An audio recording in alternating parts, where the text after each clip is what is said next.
Hi friends, welcome back to my YouTube channel. ಎಲ್ಲರೂ ಹೇಗಿದ್ದಾರೆ friends? ಇವತ್ತು ನಾನು ಮಧ್ಯಾಹ್ನ ಲಂಚಿಗೆ ನುಗ್ಗೆಕಾಯಿದ್ದು ಹುಳಿ ಮಾಡ್ತಾ ಇದ್ದೇನೆ. ಬರೀ ನುಗ್ಗೆಕಾಯಿ ಅಲ್ಲ, ನುಗ್ಗೆಕಾಯಿ ಮತ್ತು ಇದು ಮಂಗಳೂರು ಬದನೆ ಅಂತ ಹೇಳ್ತಾರಲ್ಲ, ಮಟ್ಟುಗುಳ್ಳ ಅಂತ ಕರಿತೇವೆ ನಾವು ಈ ಕಡೆ. ಇದರದ್ದು ಹುಳಿ ಮಾಡ್ತಾ ಇದ್ದೇನೆ. ಇದು ಒಂದು ತೊಗೊಂಡಿದ್ದೇನೆ ಈ ಸೈಜಿದ್ದು. ಮತ್ತು ಒಂದು 10 ರಿಂದ 12 ಇದು ನುಗ್ಗೆಕಾಯಿ ತೊಗೊಂಡಿದ್ದೇನೆ. ಇದು ಮೊನ್ನೆ ಮಾರ್ಕೆಟಿಂದ ತಂದಿದೆ. ಎಲ್ಲ ಒಣಗಿ ಹೋಗ್ತಾ ಇದೆ ನೋಡಿ, ಅಷ್ಟು ಬಿಸಿಲಿದೆ. ಫ್ರಿಜ್ಜಲ್ಲಿ ಇಟ್ಟರು ಕೂಡ ತರಕಾರಿಗಳು ಉಳಿತಾ ಇಲ್ಲ ನೋಡಿ. ಇದು ಕೂಡ ಹೇಗಾಗಿದೆ ನೋಡಿ, ಫ್ರೆಶ್ ಇತ್ತು ತರುವಾಗ ಒಂದು 2-3 ದಿನದ ಹಿಂದೆ. 2-3 ದಿನಕ್ಕೆ ಹೀಗಾಗಿದೆ, ಅಷ್ಟು ಬಿಸಿಲಿದೆ. ಫ್ರಿಜ್ಜಲ್ಲಿ ಇಟ್ಟರು ಕೂಡ ತರಕಾರಿ ಹಾಲು ಎಲ್ಲ ಉಳಿತಾ ಇಲ್ಲ. ಇವಾಗ ಇದರದ್ದು ಹುಳಿ ಮಾಡ್ತಾ ಇದ್ದೇನೆ. ಇದಕ್ಕೆ ನಾನು ಏನು ತೊಗೊಂಡಿದ್ದೇನೆ ಅಂದರೆ, ಒಂದಿಷ್ಟು ನುಗ್ಗೆಕಾಯಿ ತೊಗೊಂಡಿದ್ದೇನೆ, ಮತ್ತೊಂದು ಬದನೆ ತೊಗೊಂಡಿದ್ದೇನೆ, ಮತ್ತೊಂದು ಸ್ವಲ್ಪ ಇದು ಕಾಳುಗಳು ತೊಗೊಂಡಿದ್ದೇನೆ. ಹೆಸರು ಕಾಳು ಮತ್ತು ಇದು ಕಪ್ಪು ಕಡಲೆ. ಹಾಗೆ ಇದರಲ್ಲಿ ತುಂಬ ಪ್ರೋಟೀನ್ ಇರುತ್ತೆ ಅಂತ ಅಷ್ಟೇ. ಇದರೊಟ್ಟಿಗೆ ಹಾಕಿದರೆ ಮಕ್ಕಳು ತಿಂತಾರೆ ಅಂತ. ಇಲ್ಲದಿದ್ದರೆ ಇವಾಗೆಲ್ಲ ಮಕ್ಕಳು ಯಾವುದು ಪ್ರೋಟೀನ್ ಫುಡ್ ತಿಂತಾನೇ ಇಲ್ಲ. ಹೀಗೆಲ್ಲ ಮಾಡಿಕೊಟ್ರೆ ಒಂದು ಸ್ವಲ್ಪ ಪ್ರೋಟೀನ್ ಹೋಗುತ್ತಲ್ಲ, ಅದರಿಂದ ಅದರೊಟ್ಟಿಗೆ ನಾನು ಹಾಕ್ತಾ ಇದ್ದೇನೆ. ಇದು ಆಪ್ಷನ್ನು, ನಿಮಗೆ ಬೇಕಾದರೆ ಮಾತ್ರ ಹಾಕ್ಕೊಳ್ಬೋದು, ಇಲ್ಲಾಂದರೆ ಸ್ಕಿಪ್ ಮಾಡ್ಕೊಳ್ಬೋದು. ಇದು ನುಗ್ಗೆಕಾಯಿ ಬದನೆ ಹುಳಿ ಅಂದರೆ ತುಂಬ ಫೇಮಸ್ ಇದು ಈ ಕಡೆ ಎಲ್ಲ. ಇದನ್ನು ಬೇಳೆ ಹಾಕಿ ಮಾಡ್ತಾ ಇದ್ದೇನೆ ನೋಡಿ. ಇಷ್ಟೊಂದು 2-3 ಇಡಿಯಷ್ಟು ಬೇಳೆ ತೊಗೊಂಡಿದ್ದೇನೆ. ಇದು ತೊಗರಿಬೇಳೆ. ಇದನ್ನು ನೆನೆಸಿ ಇಟ್ಕೊಂಡಿದ್ದೇನೆ ಆಲ್ರೆಡಿ. ಒಂದು ಅರ್ಧ ಗಂಟೆ ಮೊದಲೇ ನೆನೆಸಿ ಇಟ್ಕೊಂಡಿದ್ದೇನೆ. ನಿಮ್ಮ ಹತ್ರ ಟೈಮ್ ಇದ್ದರೆ ಬೇಳೆ ನೆನೆಸಿ ಇಟ್ಕೊಳ್ಳಿ, ಆಗ ಬೇಗ ಬೇಯುತ್ತೆ, ನಿಮಗೆ ಗ್ಯಾಸ್ ಕೂಡ ಸೇವ್ ಆಗುತ್ತೆ. ಇವಾಗ ಮೊದಲು ಬೇಳೆ ಮತ್ತು ಇದನ್ನು ಬೇಯಿಸ್ಕೊಳ್ಬೇಕು. ಇದೆರಡ ನಾನು ಕುಕ್ಕರಲ್ಲಿ ಹಾಕಿ ಬೇಯಿಸ್ಕೊಳ್ತೇನೆ. ಇದು ನುಗ್ಗೆಕಾಯಿ ಮತ್ತು ಇದು ಬದನೆಕಾಯಿನೂ ಹಾಗೆ ಡೈರೆಕ್ಟ್ ಪಾತ್ರೆಯಲ್ಲಿ ಹಾಕಿ ಬೇಯಿಸ್ಕೊಳ್ತೀನಿ. ಈ ರೀತಿ ಸಣ್ಣ ಕುಕ್ಕರ್ ಇದ್ದರೆ ಇದರಲ್ಲಿ ಬೇಯಿಸ್ಕೊಳ್ಬೋದು, ನಿಮಗೆ ಬೇಗ ಬೇಯುತ್ತೆ. ನೆನೆಸಿ ಇಟ್ಟಿರೋದ್ರಿಂದ ಬೇಗ ಬೆಂದೋಗುತ್ತೆ. ಇದನ್ನು ಇವಾಗ ಕುಕ್ಕರಲ್ಲಿ ಹಾಕಿ ಬೇಯಿಸ್ಕೊಳ್ತಾ ಇದ್ದೇನೆ. ಇದನ್ನು ಒಟ್ಟಿಗೆ ಬೇಯಿಸ್ಕೊಳ್ತೇನೆ. ಬೇಳೆ ಮತ್ತು ಈ ಕಡಲೆ ಎಲ್ಲ ನೆನೆಸಿ ಇಟ್ಟಿದ್ದೇನಲ್ಲ, ಹೆಸರು ಕಾಳೆಲ್ಲ. ಇನ್ನು ಬೇರೆ ಕಾಳುಗಳಿದ್ದರೆ ಅದು ಕೂಡ ಹಾಕ್ಕೊಳ್ಬೋದು. ಅವರೆ ಎಲ್ಲ ಬರುತ್ತಲ್ಲ, ಅದನ್ನು ಕೂಡ ಹಾಕ್ಕೊಳ್ಬೋದು. ಬಟಾಣಿ ಇದ್ದರೆ ಅದು ಕೂಡ ಹಾಕ್ಕೊಳ್ಬೋದು. ಅದಕ್ಕೆ ಒಂದು 2 ಕಾಳು ಹಾಕ್ಕೊಳ್ಬೇಕಷ್ಟೇ. ನೀವು ಜಾಸ್ತಿ ಹಾಕಿದರೆ ಕಾಳುಗಳೇ ಆಗುತ್ತೆ, ಅದು ಗಸಿ ಟೈಪಲ್ಲೇ ಆಗೋಗುತ್ತೆ. ಇದನ್ನು ಕೂಡ ಒಟ್ಟಿಗೆ ಹಾಕಿ ಬೇಯಿಸ್ಕೊಳ್ತಾ ಇದ್ದೇನೆ. ಇದಕ್ಕೀಗ ಬೇಯುವಾಗ ಒಂದು ಸ್ವಲ್ಪ ಅರಿಶಿಣದ ಪೌಡ್ರ್ ಹಾಕ್ತೇನೆ, ಮತ್ತೊಂದು ಸ್ವಲ್ಪ ಒಂದು ಅರ್ಧ ಸ್ಪೂನಷ್ಟು ಆಯಿಲ್ ಹಾಕ್ತೇನೆ, ಯಾಕೆಂದರೆ ಬೇಳೆ ಬೇಗ ಬೇಯುತ್ತೆ ಅಂತ. ನಾನಿದು ಬದನೆಯನ್ನು ಫಸ್ಟ್ ಕಟ್ ಮಾಡ್ಕೊಳ್ತಾ ಇದ್ದೇನೆ. ಇದು ಮಂಗಳೂರು ಬದನೆ. ಇದು ತುಂಬ ಫೇಮಸ್ ಈ ಕಡೆ, ನಮಗೆ ಮಟ್ಟುಗುಳ್ಳ ಅಂತ ಹೇಳ್ತಾರೆ. ಇದರಲ್ಲಿ ತುಂಬ ವೆರೈಟಿ ಮಾಡಿದ್ದೇನೆ ನಾನು. ಇದರಲ್ಲಿ ಬಜ್ಜಿ ಮಾಡಿದ್ದೇನೆ, ಮತ್ತು ಇದರಲ್ಲಿ ಮೊಸರು ಬಜ್ಜಿ ಮಾಡಿದ್ದೇನೆ, ಇದರಲ್ಲಿ ದೋಸೆ ಮಾಡಿದ್ದೇನೆ. ಬೇಕಿದ್ರೆ ನನ್ನ ಚಾನಲಲ್ಲಿ ಚೆಕ್ ಮಾಡ್ಕೊಂಡು ನೋಡ್ಕೊಳ್ಳಿ. ಇದು ತುಂಬ ಚೆನ್ನಾಗಿರುತ್ತೆ. ಇದರಲ್ಲಿ ಯಾವುದೇ ಐಟಮ್ ಮಾಡಿದರೂ ಕೂಡ ನಿಮ್ಗೆ ಅಷ್ಟು ರುಚಿ ಬರುತ್ತೆ. ಈ ಕಡೆ ಎಲ್ಲ ದೇವಸ್ಥಾನದಲ್ಲೆಲ್ಲ ಇದರದ್ದು ಹುಳಿ ಇದ್ದೇ ಇರುತ್ತೆ. ಈ ಸೈಜಲ್ಲಿ ಕಟ್ ಮಾಡ್ಕೊಳ್ಬೇಕು. ತುಂಬ ಸಣ್ಣ ಕಟ್ ಮಾಡಿಕೊಂಡ್ರೆ ಇದೇನಾಗುತ್ತೆ ಅಂದರೆ ಬೇಗ ಬೇಯುತ್ತೆ. ನಿಮಗೆ ಇಷ್ಟೊಂದು 5 ನಿಮಿಷ ಆ ಕಡೆಯಿಂದ ಈ ಕಡೆ ನೋಡುವಷ್ಟರಲ್ಲಿ ಇದು ಬೆಂದೋಗುತ್ತೆ. ಅದರಿಂದ ನೀವು ಹೋಳು ಸ್ವಲ್ಪ ದೊಡ್ಡದಾಗಿ ಮಾಡ್ಕೊಳ್ಬೇಕು. ಇದನ್ನು ತುಂಬ ಸಣ್ಣದು ಮಾಡಿಕೊಂಡ್ರೆ ಬೇಗ ಏನೇ ಹೇಳ್ತಾರೆ ಎಲ್ಲ ಕರಡಿ ಹೋಗುತ್ತೆ ಅದು ನಿಮಗೆ. ಇವಾಗ ಇದನ್ನು ಕಟ್ ಮಾಡ್ಕೊಂಡಿದ್ದಾದಮೇಲೆ ಇದನ್ನು ಸ್ವಲ್ಪ ಉಪ್ಪು ನೀರಲ್ಲಿ ಹಾಕಿಡಬೇಕು, ಯಾಕೆಂದರೆ ಇದು ಬೇಗ ಕಪ್ಪಾಗುತ್ತೆ ಒಂದು. ಮತ್ತು ಇನ್ನೊಂದು ಏನಂದರೆ, ಇದರಲ್ಲಿ ಕೆಲವು ಸಲ ಹುಳುಗಳಿರುತ್ತೆ ಸಣ್ಣದು, ಅದನ್ನು ನಮಗೆ ಅದು ಕಾಣಿಸಲ್ಲ ನೋಡಿ. ಈಗೆಲ್ಲ ಕಪ್ಪಾದರೆ ಅದರಲ್ಲಿ ಕೆಲವು ಸಲ ಹುಳು ಬರುತ್ತೆ, ಅದನ್ನು ನೋಡ್ಕೊಂಡು ಕಟ್ ಮಾಡ್ಕೊಳ್ಬೇಕು. ಅದರಿಂದ ಉಪ್ಪು ನೀರಲ್ಲಿ ಸ್ವಲ್ಪ 5 ನಿಮಿಷ ಹಾಕಿಟ್ಟು ಆಮೇಲೆ ಇದನ್ನು ಬೇಯಿಸ್ಕೊಳ್ಬೇಕು. ನುಗ್ಗೆಕಾಯಿನ ಕೂಡ ಕಟ್ ಮಾಡ್ಕೊಳ್ತಾ ಇದ್ದೇನೆ. ಕೆಲವರು ಏನಂದರೆ ಇದ್ರ ಮೇಲಿದಲ್ಲಿ ಹೀಗೆ ತೆಗಿತಾರೆ, ನಾನೇನು ತೆಗಿಯಲ್ಲ, ಯಾಕೆಂದರೆ ಅದರಲ್ಲೇ ಎಲ್ಲ ವಿಟಮಿನ್ಸ್ ಎಲ್ಲ ಇರುತ್ತೆ, ಅದೆಲ್ಲ ಹೋಗುತ್ತೆ. ಅದರಿಂದ ನಾನು ತೆಗಿಯಲ್ಲ, ಹಾಗೆ ಹಾಕ್ತೇನೆ. ನಾನು ಸಪ್ರೇಟಾಗಿ ಬೇಯಿಸ್ಕೊಳ್ತಾ ಇದ್ದೇನೆ. ಇದು ಬೇರೆ ಇದು ಬೇರೆ, ಬದನೆಕಾಯಿ ಸಪ್ರೇಟು ಮತ್ತು ನುಗ್ಗೆಕಾಯಿ ಸಪ್ರೇಟು. ಯಾಕೆಂದರೆ ನುಗ್ಗೆಕಾಯಿ ಸ್ವಲ್ಪ ಟೈಮ್ ತಗೊಳ್ಳುತ್ತೆ ಬೇಯಲಿಕ್ಕೆ. ನೋಡಿ ಬೇಳೆ ಎಷ್ಟು ಚೆನ್ನಾಗಿ ಬೆಂದಿದೆ. ಇವಾಗ ಕಡಲೆ ಎಲ್ಲ ಒಟ್ಟಿಗೆ ಬೇಯಲಿಕ್ಕೆ ಇಟ್ಟಿದ್ದೆಲ್ಲ ಎಲ್ಲ ಚೆನ್ನಾಗಿ ಬೆಂದಿದೆ. ಇವಾಗ ಇದನ್ನೊಂದು ಪಾತ್ರೆಗೆ ಶಿಫ್ಟ್ ಮಾಡ್ಕೊಳ್ತೇನೆ. ನೋಡಿ ಈಗ ಬೇಳೆ ಬೇಯಲಿಕ್ಕೆ ಕುದಿಲಿಕ್ಕೆ ಇಟ್ಟಿದ್ದೇನೆ, ಚೆನ್ನಾಗಿ ಬೆಂದಿದೆ ನೋಡಿ. ನೆನೆಸ್ಕೊಂಡ್ರೆ ಚೆನ್ನಾಗಿ ಬೇಯುತ್ತೆ. ಮತ್ತು ಕಡಲೆ ಮತ್ತು ಬೇಳೆ ಒಟ್ಟಿಗೆ ಹಾಕಿದ್ದೆ, ಎಲ್ಲ ಚೆನ್ನಾಗಿ ಬೆಂದಿದೆ.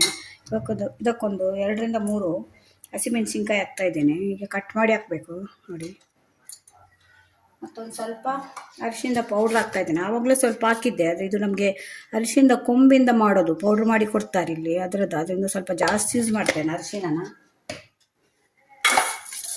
ತರಕಾರಿ ಕೂಡ ಚೆನ್ನಾಗಿ ಬೆಂದಿದೆ ನೋಡಿ. ಇದು ಡೈರೆಕ್ಟ್ ಬೇಯಿಸ್ಕೊಂಡು 5 ನಿಮಿಷದಲ್ಲಿ ಬೆಂದೋಗುತ್ತೆ. ಇದು ಬದನೆಕಾಯಿ, ಇದು ಮಂಗಳೂರು ಸೈಡಿದ್ದು. ಮತ್ತು ಇದು ನುಗ್ಗೆಕಾಯಿ ಕೂಡ ಬೆಂದಿದೆ ನೋಡಿ. 1-1.5 ಸ್ಪೂನ್ ಉಪ್ಪು ಹಾಕ್ತಾ ಇದ್ದೇನೆ. ಇದು ಕಲ್ಲುಪ್ಪು, ಅದರಿಂದ ನೋಡ್ಕೊಂಡು ಹಾಕಬೇಕಾಗುತ್ತೆ, ಉಪ್ಪು ಜಾಸ್ತಿ ಇರುತ್ತೆ. ಇದು ಪುಡಿ ಉಪ್ಪು ಕೂಡ ಹಾಕ್ಕೊಳ್ಬೋದು, ಆದರೆ ನಾನು ಹೆಚ್ಚಾಗಿ ಕಲ್ಲುಪ್ಪು ಯೂಸ್ ಮಾಡ್ತೇನೆ. 1 ಪೀಸ್ ಇದಕ್ಕೆ ಬೆಲ್ಲ ಕೂಡ ಹಾಕ್ತಾ ಇದ್ದೇನೆ. ಇದು ಬೆಲ್ಲ ಬೇಕಿದ್ರೆ ಹಾಕ್ಕೊಳ್ಳಿ, ಇಲ್ಲದ್ರೆ ಸ್ಕಿಪ್ ಮಾಡ್ಕೊಳ್ಳಿ, ಯಾಕೆಂದರೆ ನಾವು ಬೆಲ್ಲ ಹೆಚ್ಚಾಗಿ ಹಾಕ್ತೇವೆ ಈ ಕಡೆ ಎಲ್ಲ. ನಿಮಗೆ ಬೆಳ್ಳುಳ್ಳಿ ಬೇಕಿದ್ರೆ ಬೆಳ್ಳುಳ್ಳಿ ಕೂಡ ಆ್ಯಡ್ ಮಾಡ್ಕೊಳ್ಬೋದು. ಬೆಳ್ಳುಳ್ಳಿ ತಿನ್ನೋರು ಇರ್ತೀರಲ್ವ, ನಾವು ಸ್ವಲ್ಪ ಕಡಿಮೆ, ನಮ್ಮ ಅಡಿಗೆಯಲ್ಲೆಲ್ಲ ಬೆಳ್ಳುಳ್ಳಿ ಕಡಿಮೆ ಇರುತ್ತೆ. ಅದೇ ನಿಮಗೆ ಬೇಕಾದರೆ ಆ್ಯಡ್ ಮಾಡ್ಕೊಳ್ಬೋದು. ನೀವು ಒಗ್ಗರಣೆಗೆ ಹಾಕ್ಕೊಳ್ಬೋದು, ಇಲ್ಲ ಇದಕ್ಕೆ ಕೂಡ ಹಾಕ್ಕೊಳ್ಬೋದು. ಇವಾಗ ಇದಕ್ಕೊಂದು ಸ್ವಲ್ಪ ಖಾರದ ಪೌಡ್ರ್ ಹಾಕ್ತಾಯಿದ್ದೀನಿ, ಒಂದು ಅರ್ಧ ಸ್ಪೂನಷ್ಟು. ಯಾಕೆಂದರೆ ಖಾರಕ್ಕೆ ಹಸಿಮೆಣಸಿನ್ಕಾಯಿ ಹಾಕಿದ್ದೇವೆ. ಮತ್ತು ಸಾಂಬಾರು ಪೌಡ್ರ್ ಕೂಡ ಹಾಕ್ತೇನೆ ನಾನು, 1 ಸ್ಪೂನಷ್ಟು ಸಾಂಬಾರು ಪೌಡ್ರ್ ಕೂಡ ಹಾಕ್ತಾಯಿದ್ದೇನೆ. ಇದು ನುಗ್ಗೆಕಾಯಿ ಮತ್ತು ಬದನೆಕಾಯಿದು ಕಾಂಬಿನೇಷನ್ ಹುಳಿ ತುಂಬ ಚೆನ್ನಾಗಿರುತ್ತೆ, ಒಂದ್ಸಲ ಮಾಡಿ ನೋಡಿ. ಅದು ಕೂಡ ಕಡಲೆ ಎಲ್ಲ ಹಾಕಿದ್ರೆ ಸ್ವಲ್ಪ ಪ್ರೋಟೀನ್ ಇರುತ್ತಲ್ವಾ, ಕಡಲೆಯಲ್ಲಿ ಕಾಳುಗಳಲ್ಲೇ ಪ್ರೋಟೀನ್ ಇರುತ್ತೆ. ಅದರಿಂದ ಆದಷ್ಟು ಮಕ್ಕಳಿಗೆ ಈ ರೀತಿ ಬರೀ ಹಾಗೆ ಮಾಡೋ ಬದಲು ಈ ರೀತಿ ಒಂದು ಸ್ವಲ್ಪ ಕಾಳುಗಳು ಹಾಕಿ ಪ್ರೋಟೀನ್ ಎಲ್ಲ ತಿಂದಾಗೆ ಆಗುತ್ತೆ ಮಕ್ಕಳು ಕೂಡ. ನೋಡಿ ಈಗ ಒಂದು ಸ್ವಲ್ಪ ಕುದಿ ಬರ್ತಾ ಇದೆ, ಒಂದು 2 ಕುದಿ ಬರುವಾಗ ಇದು ಹುಳಿ ನೆನೆಸಿ ಇಟ್ಕೊಂಡಿದ್ದೆ, ಇದು ಒಂದು ಲಿಂಬೆಹಣ್ಣಷ್ಟು ಅದನ್ನು ಹಾಕ್ತಾ ಇದ್ದೀನಿ. ರಸ ತೆಗೆದು ಇಟ್ಕೊಂಡಿದ್ದೆ ನಾನು ಹುಳಿದ್ದು, ಅದನ್ನು ಹಾಕ್ತಾ ಇದ್ದೀನಿ. ಮತ್ತೊಂದು ಸ್ವಲ್ಪ ಕರಿಬೇವು ಕೂಡ ಹಾಕ್ತಾ ಇದ್ದೀನಿ, ಇದು ಫ್ರೆಶ್ ಕರಿಬೇವು. ಇವಾಗ ಕೊತ್ತಂಬರಿ ಸೊಪ್ಪು ಎಲ್ಲ ಉಳಿತಾನೆ ಇಲ್ಲ, ಆದರೆ ನಾನು ಕೊತ್ತಂಬರಿ ಸೊಪ್ಪು ಹಾಕ್ತಾ ಇಲ್ಲ. ಫ್ರಿಜ್ಜಲ್ಲಿ ಇಟ್ಟರು ಹಾಳಾಗ್ತಾ ಇದೆ, ಬಿಸಿಲು ಅಷ್ಟು ಜೋರಾಗ್ತಾ ಇದೆ. ಅದರಿಂದ ಆದಷ್ಟು ನೀರಿದ್ದು ಎಲ್ಲ ತಗೊಳ್ಳಿ, ಆದಷ್ಟು ಲಿಕ್ವಿಡ್ ಅನ್ನು ಕುಡಿಬೇಕು ನಾವು ಈ ಬಿಸಿಲು ಕಾಲದಲ್ಲಿ. ತುಂಬ ಬಿಸಿಲು ಜಾಸ್ತಿ ಆಗ್ತಾ ಇದೆ. ಇವಾಗ ಇದು ಕುದಿ ಬರಬೇಕು. ಇದು ಒಂದು ಕುದಿ ಬಂತು ಅಂತ ಹೇಳುವಾಗ ನಾನು ತರಕಾರಿ ಬೇಯಿಸಿ ಇಟ್ಕೊಂಡಿದ್ದೆಲ್ಲ ಇದನ್ನು ಹಾಕ್ತೇನೆ, ಯಾಕೆಂದರೆ ಆಲ್ರೆಡಿ ಇದು ಬೆಂದಿದೆ. ಇದು ಜಾಸ್ತಿ ಬೇಯಬೇಕು ಅಂತಿಲ್ಲ, ಒಂದು ಸ್ವಲ್ಪ ಉಪ್ಪು ಖಾರ ಇಟ್ಕೊಳ್ಬೇಕು ಅಷ್ಟೇ ಅದಕ್ಕೆ. ಇವಾಗ ನೋಡಿ ಕುದಿ ಬರ್ತಾ ಇದೆ, ನಾನು ಬದನೆಕಾಯಿನ ಹಾಕ್ತಾ ಇದ್ದೇನೆ. ಅದರಲ್ಲಿ ಒಂದು ಸ್ವಲ್ಪ ಬೇಯಿಸಿದ ನೀರಿತ್ತು, ಅದನ್ನು ಕೂಡ ಹಾಕಿದ್ದೇನೆ. ತುಂಬ ನೀರಿದ್ರೆ ತೆಗೀರಿ, ಒಂದು ಸ್ವಲ್ಪನೇ ನೀರಿದ್ರೆ ಅದನ್ನು ಕೂಡ ಹಾಕ್ಕೊಳ್ಬೋದು. ಅದರಿಂದ ಬೇಯಿಸುವಾಗ ನೀವು ಸ್ವಲ್ಪನೇ ನೀರು ಇಟ್ಕೊಳ್ಳಿ. ಇದರಲ್ಲಿ ಒಂದು ಸ್ವಲ್ಪ ಜಾಸ್ತಿ ನೀರಿದೆ, ಇದನ್ನು ತೆಗಿತೇನೆ. ಆಮೇಲೆ ಬೇಕಾದರೆ ನೀವು ಮಿಕ್ಸ್ ಮಾಡ್ಕೊಳ್ಬೋದು. ನೀರು ಮತ್ತೆ ಬೇಕು ಅಂತ ಹೇಳುವಾಗ ನೀರನ್ನು ಬಿಸಾಡಬೇಡಿ, ಹಾಗೆ ಒಂದು ಇಟ್ಕೊಳ್ಳಿ. ನೀವು ಮತ್ತೆ ಇದಕ್ಕೆ ಎಕ್ಸ್ಟ್ರಾ ನೀರು ಬೇಕು ಅಂತ ಹೇಳುವಾಗ ಅದನ್ನು ಯೂಸ್ ಮಾಡ್ಕೊಳ್ಬೋದು. ಹಾಕಿ ಆಯ್ತು ಇದು. ಇವಾಗ ಮತ್ತೆ ನಿಮಗೆ ಬೇಕಾದರೆ ಉಪ್ಪು ಮತ್ತು ಹುಳಿ ನೋಡ್ಕೊಳ್ಬೋದು, ಉಪ್ಪು ಮತ್ತು ಖಾರ ಮತ್ತೆ ಬೇಕಾ ಅಂತ ಚೆಕ್ ಮಾಡ್ಕೊಂಡು ಬೇಕಿದ್ರೆ ಮತ್ತೆ ಹಾಕ್ಕೊಳ್ಳಿ ಇದನ್ನು. ಇವಾಗ ಚೆನ್ನಾಗಿ ಕುದಿ ಬರಬೇಕಿದ್ದು. ಇವಾಗ ನಾನು ಅವಾಗ 1.5 ಸ್ಪೂನ್ ಉಪ್ಪು ಹಾಕಿದ್ದೆ, ಅದು ಈಗ ಮತ್ತೆ ಒಂದು ಅರ್ಧ ಸ್ಪೂನ್ ಹಾಕ್ತಾ ಇದ್ದೇನೆ. ಅದು ನಾನು ಕಲ್ಲುಪ್ಪು ಹಾಕಿದ್ದೆ, ಈಗ ಒಂದು ಸ್ವಲ್ಪ ಪುಡಿ ಉಪ್ಪು ಹಾಕ್ತಾ ಇದ್ದೇನೆ. ಯಾಕೆಂದರೆ ಈ ಕಲ್ಲುಪ್ಪು ಅಂದಾಜು ಗೊತ್ತಾಗಲ್ಲ ನಮಗೆ, ಒಂದ್ಸಲ ಹಾಕಿದ್ರೆ ಜಾಸ್ತಿ ಆಗೋಗುತ್ತೆ, ಇಲ್ಲಾಂದರೆ ಕಮ್ಮಿ ಆಗುತ್ತೆ. ಅದರಿಂದ 1.5 ಸ್ಪೂನ್ ಹಾಕಿ ಆಮೇಲೆ ಬೇಕಿದ್ರೆ ಪುಡಿ ಉಪ್ಪು ಮಿಕ್ಸ್ ಮಾಡ್ಕೊಳ್ಬೋದು. ಒಂದು ಸ್ವಲ್ಪ ಮತ್ತೆ ಸಾಂಬಾರು ಪೌಡ್ರ್ ಹಾಕ್ತಾ ಇದ್ದೇನೆ, ಇನ್ನೊಂದು ಅರ್ಧ ಸ್ಪೂನು.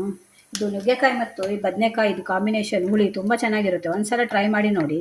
ಈ ಟೈಮಲ್ಲಿ ನೀವು ಬೇಕಾದರೆ ಬೆಳ್ಳುಳ್ಳಿ ಕೂಡ ಹಾಕ್ಕೊಳ್ಬೋದು, ಇಲ್ಲಾಂದರೆ ಒಗ್ಗರಣೆ ಹಾಕ್ತೇವಲ್ಲ ನಾವು ಅದಕ್ಕೆ ಕೂಡ ಬೆಳ್ಳುಳ್ಳಿ ಹಾಕ್ಕೊಳ್ಬೋದು. ಬೆಳ್ಳುಳ್ಳಿ ತಿನ್ನುವವರು ಆ್ಯಡ್ ಮಾಡ್ಕೊಳ್ಬೋದು, ಯಾಕೆಂದರೆ ನಾವು ಬೆಳ್ಳುಳ್ಳಿ ಕಡಿಮೆ ಹಾಕ್ತೇವೆ, ಅದರಿಂದ ನೀವು ಆ್ಯಡ್ ಮಾಡ್ಕೊಳ್ಬೋದು ಬೆಳ್ಳುಳ್ಳಿ ತಿನ್ನುವವರು. ಇದು ಕುದಿ ಬರಬೇಕು, ಎಷ್ಟು ಘಮ ಅಂತ ಬರ್ತಾ ಇದೆ ಅಂದರೆ ಅಷ್ಟು ಚೆನ್ನಾಗಿರುತ್ತೆ. ಒಂದ್ಸಲ ಟ್ರೈ ಮಾಡಿ ನೋಡಿ, ಎರಡು ಕಾಂಬಿನೇಷನ್ನು. ಅದರ ಜೊತೆಲಿ ನೀವು ಕಾಳುಗಳು ಕೂಡ ಹಾಕ್ಕೊಂಡ್ರೆ ಇನ್ನೂ ಕೂಡ ಟೇಸ್ಟ್ ಚೆನ್ನಾಗಿ ಬರುತ್ತೆ ಮತ್ತು ಪ್ರೋಟೀನ್ ಕೂಡ ಸಿಗುತ್ತೆ ನಮಗೆ. ನೋಡಿ ಫ್ರೆಂಡ್ಸ್, ಈಗ ಕುದೀತಾ ಇದೆ. ನಾನು ಮುಚ್ಚಿಟ್ಟಿದ್ದೆ, ನೀವು ಮುಚ್ಚಿಟ್ರೆ ಬೇಗ ಕುದಿಲಿಕ್ಕೆ ಸ್ಟಾರ್ಟ್ ಆಗುತ್ತೆ. ನೀವು ಓಪನ್ ಇಟ್ಟರೆ ಸುಮಾರು ಟೈಮ್ ತಗೊಳ್ಳುತ್ತೆ ಅದು ಕುದಿಲಿಕ್ಕೆ. ಇವಾಗ ಇದು ಚೆನ್ನಾಗಿ ಒಂದು 2 ನಿಮಿಷ ಕುದೀಲಿ, ಯಾಕೆಂದರೆ ಅದು ಹಿಂಗೆ ಹಾಕಬೇಕು. ನಾನು ಹಿಂಗೆ ಹಾಕಿದ್ಮೇಲೆ ಜಾಸ್ತಿ ಕುದಿಸಲ್ಲ, ಯಾಕೆಂದರೆ ಹಿಂಗೆ ಮತ್ತು ಕೊತ್ತಂಬರಿ ಸೊಪ್ಪು ಹಾಕಿದ್ಮೇಲೆ ಒಂದು 2 ಕುದಿ ಬಂದರೆ ಸಾಕು, ಇಲ್ಲಾಂದರೆ ಅದರದ್ದೊಂದು ಸ್ಮೆಲ್ ಚೇಂಜ್ ಆಗುತ್ತೆ. ತುಂಬ ಚೆನ್ನಾಗಿರುತ್ತೆ. ಎಷ್ಟು ಘಮ ಬರ್ತಾ ಇದೆ ಅಂದರೆ ನಿಮಗೆ ನಾನು ಸ್ಮೆಲ್ ಕೇಳಿಯೇ ಊಟ ಮಾಡಬೇಕು ಅನಿಸುತ್ತೆ, ಅಷ್ಟು ಹಸಿವು ಜಾಸ್ತಿ ಆಗುತ್ತೆ, ಅಷ್ಟು ಚೆನ್ನಾಗಿರುತ್ತೆ. ಒಂದ್ಸಲ ಟ್ರೈ ಮಾಡಿ ನೋಡಿ. ತರಕಾರಿ ಎಲ್ಲ ತುಂಬ ಬೇಯಿಸಬೇಡಿ ನೋಡಿ, ಈಗೆಲ್ಲ ಆದರೆ ನಿಮಗೆ ಹೋಳು ಸಿಗುತ್ತೆ.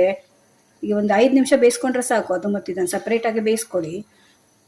ಇವಾಗ ನಾನು ಇದಕ್ಕೆ ಹಿಂಗೆ ಹಾಕ್ತಾ ಇದ್ದೇನೆ, ಇದು ನಮ್ಮದು ಮುದ್ದೆ ಹಿಂಗು, ಸ್ವಲ್ಪ ಕಲಸಿ ಹಾಕ್ತಾ ಇದ್ದೇನೆ ನಾನು. ನಿಮ್ಮ ಹತ್ರ ಪುಡಿ ಹಿಂಗಿದ್ರೆ ಅದನ್ನು ಹಾಕ್ಕೊಳ್ಬೋದು, ಹೆಂಗು ಬೇಡ ಅನ್ನೋರು ಸ್ಕಿಪ್ ಮಾಡ್ಕೊಳ್ಬೋದು. ಬೆಳ್ಳುಳ್ಳಿ ಹಾಕ್ತೀವಿ ಅನ್ನೋರು ಕೆಲವರು ಹಿಂಗೆ ಹಾಕಲ್ಲ, ಆದರೆ ನಾವು ಹಿಂಗೆ ಜಾಸ್ತಿ ಯೂಸ್ ಮಾಡ್ತೇವೆ, ಬೆಳ್ಳುಳ್ಳಿ ಕಡಿಮೆ ಯೂಸ್ ಮಾಡ್ತೇವೆ, ಹಿಂಗೆ ಜಾಸ್ತಿ ಯೂಸ್ ಮಾಡ್ತೇವೆ.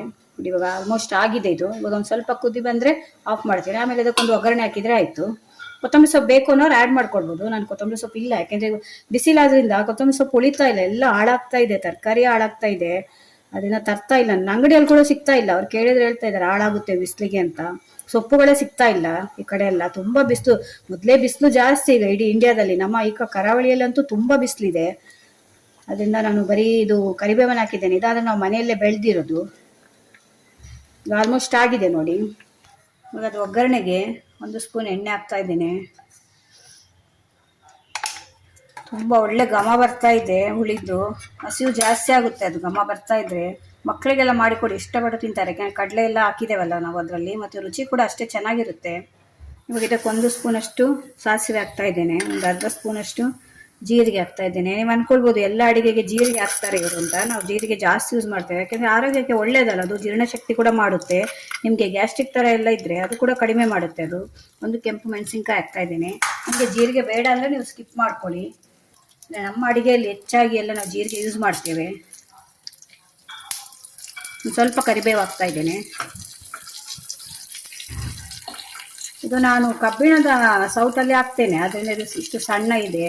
ಇದು ಕೆಲವರು ಅದೆಲ್ಲ ಬರುತ್ತಲ್ಲ ಕೆಲವೆಲ್ಲ, ನಾನ್ ಸ್ಟಿಕ್ ಅದರಲ್ಲೇ ಹಾಕ್ತಾರೆ. ಇದು ಕಬ್ಬಿಣದಲ್ಲಿ ಹಾಕೋದ್ರಿಂದ ಇದರಲ್ಲಿ ಐರನ್ ಅಂಶ ಕೂಡ ನಮಗೆ ಸ್ವಲ್ಪ ಹೋಗುತ್ತೆ ಶರೀರಕ್ಕೆ. ಯಾಕೆಂದರೆ ಈ ಟೈಮಲ್ಲಿ ನಿಮಗೆ ಬೆಳ್ಳುಳ್ಳಿ ತಿನ್ನೋರು ಬೆಳ್ಳುಳ್ಳಿ ಹಾಕ್ಕೊಳ್ಬೋದು ಒಗ್ಗರಣೆಗೆ, ಅದು ಕೂಡ ಚೆನ್ನಾಗಿರುತ್ತೆ ಬೆಳ್ಳುಳ್ಳಿ ಹಾಕಿ ಮಾಡಿದ್ರು ಕೂಡ.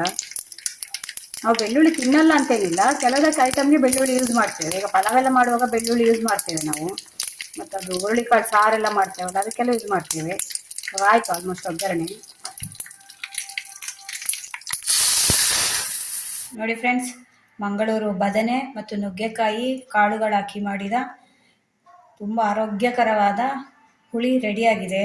ನೀವು ಒಂದ್ಸಲ ಮನೆಯಲ್ಲಿ ಟ್ರೈ ಮಾಡಿ ನೋಡಿ, ತುಂಬ ಚೆನ್ನಾಗಿರುತ್ತೆ. ಹೇಗೆ ಕಾಣ್ತಾ ಇದೆ ನೋಡಿ, ಬಿಸಿ ಬಿಸಿ ಅನ್ನಕ್ಕೆ ಹಾಕ್ಕೊಂಡು ತಿಂದರೆ ತುಂಬ ಚೆನ್ನಾಗಿರುತ್ತೆ. ಯಾರಾದರೂ ಮನೆಯಲ್ಲಿ ಗೆಸ್ಟ್ ಬಂದರೆ ಕೂಡ ಮಾಡ್ಬೋದು. ನೀವು ಒಂದ್ಸಲ ಟ್ರೈ ಮಾಡಿ ನೋಡಿ. ಇದು ನಮ್ಮ ಕಡೆ ತುಂಬ ಫೇಮಸ್ಸು, ತುಂಬ ಮನೆಯಲ್ಲಿ ಮಾಡ್ತಾರೆ ಈ ರೀತಿ. ಈ ಫಂಕ್ಷನ್ಗೆಲ್ಲ ಹೋದರೆ ಕೂಡ ತಿಂದಿರ್ಬೋದು ನೀವು. ಈ ಧರ್ಮಸ್ಥಳದಲ್ಲೆಲ್ಲ ಜಾಸ್ತಿ ಮಾಡ್ತಾರೆ ಇದು ನುಗ್ಗೆಕಾಯಿ ಮತ್ತು ಬದನೆಕಾಯಿ ಹಾಕಿ. ಯಾರೀಗ ಧರ್ಮಸ್ಥಳಕ್ಕೆ ಹೋಗಿದ್ರೆ ಗೊತ್ತಿರ್ಬೋದು ನಿಮಗೆ.